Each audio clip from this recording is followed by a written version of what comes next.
Which is the greater miracle? That God took us out from Egypt, or that we keep telling the story? Where do we find the faith to take our places at the Seder table year after year, come what may? During war, pandemic, personal illness, or mourning, no matter. It is a great act of faith to sit at a Seder table. It is the most often observed ritual by the Jewish people today. No matter how distant someone has become, they will often make their way to take their place among their people on the first night of Pesach. So which is the greater miracle? That God took us out from Egypt, or that we keep telling the story? And where does that faith come from? At the burning bush, when God called upon Moses to bring the Israelites out from Egypt, Moses was filled with doubt.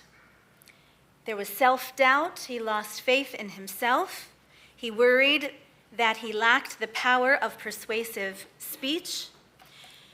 But more than that, he lost his faith in the people. And a midrash comes in to fill in the gaps in that scene and write an additional conversation that may have taken place at the burning bush between God and Moses. Moses spoke up and said, "What if they don't believe me? What if they don't have faith in me?" And at that moment, Moses then spoke inappropriately.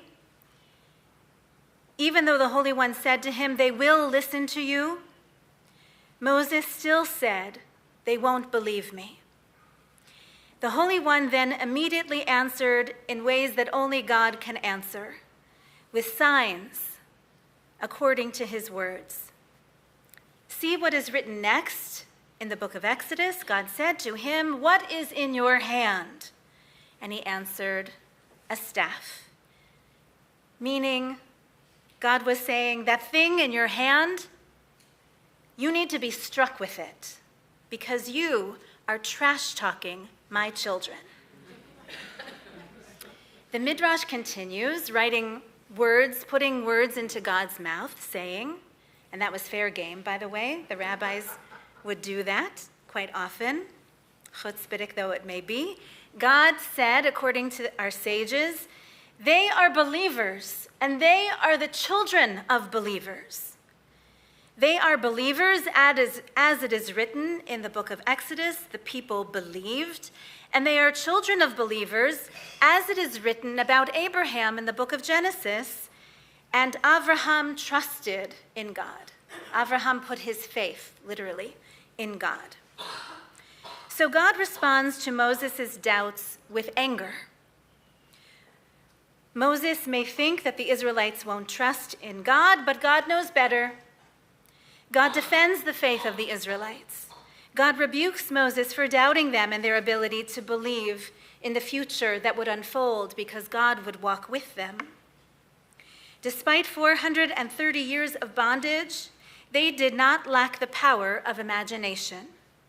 They would not let their suffering overwhelm or overtake their capacity to believe in a better day.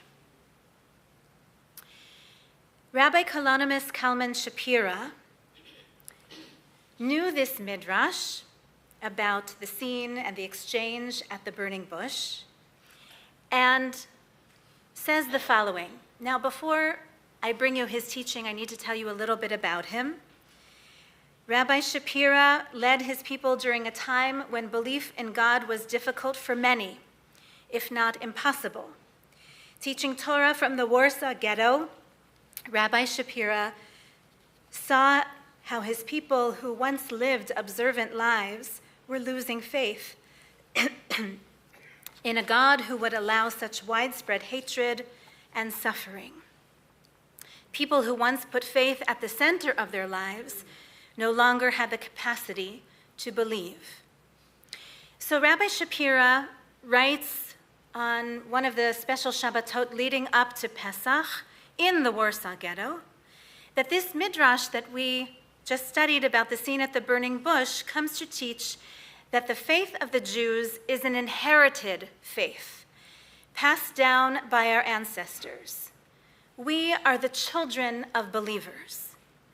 That is to say, our faith is not ours alone, nor is our faith dependent only on us or on our parents or grandparents, whatever faith they or may not have had. But rather, our faith is passed down to us from ancestors that we may never have known. All the way back to Avraham Avinu, we are the inheritors of faith. He writes on March 14th, he spoke on March 14th, 1942. It seems that there are two types of faith in a person. When we are feeling strong, and especially when we are joyful, then we have faith with self-confidence.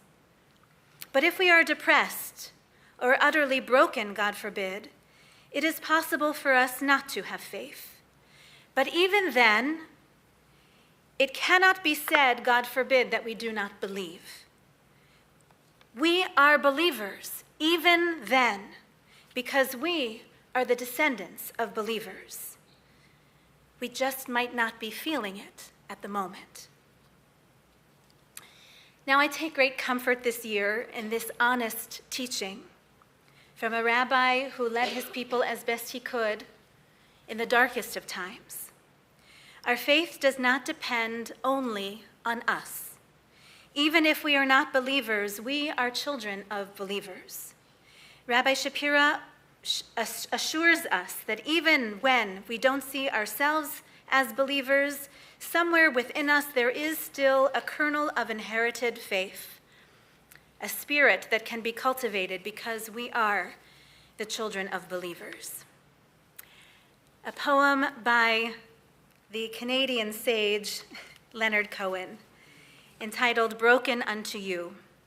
All my life is broken unto you, and all my glory soiled unto you. Do not let the spark of my soul go out in the even sadness. Let me raise the brokenness up towards you, to the world where the breaking is for the sake of love. Do not let the words be mine, but change them into truth. With these lips, instruct my heart and let fall into the world what is broken in the world. Lift me up to the wrestling of faith. Do not leave me where the sparks go out and the jokes are told in the dark and new things are called forth and appraised in the scale of the terror. Face me to the rays I love, O source of light, or face me to the majesty of your darkness, but not here. Do not leave me here, where death is forgotten and the new thing grins. Good people, it is my prayer that on this Pesach, on this festival of freedom, when our hostages are not yet free, when the world is on such shaky ground, that we will nevertheless find newfound faith at our Seder tables. We will find renewed faith in one another, new faith in the story that we tell and retell, new faith that this is not where the story ends, new faith or renewed faith that this is a never-ending story that we are writing, and faith in a future redemption for our people and for all peoples. And together we say, Amen.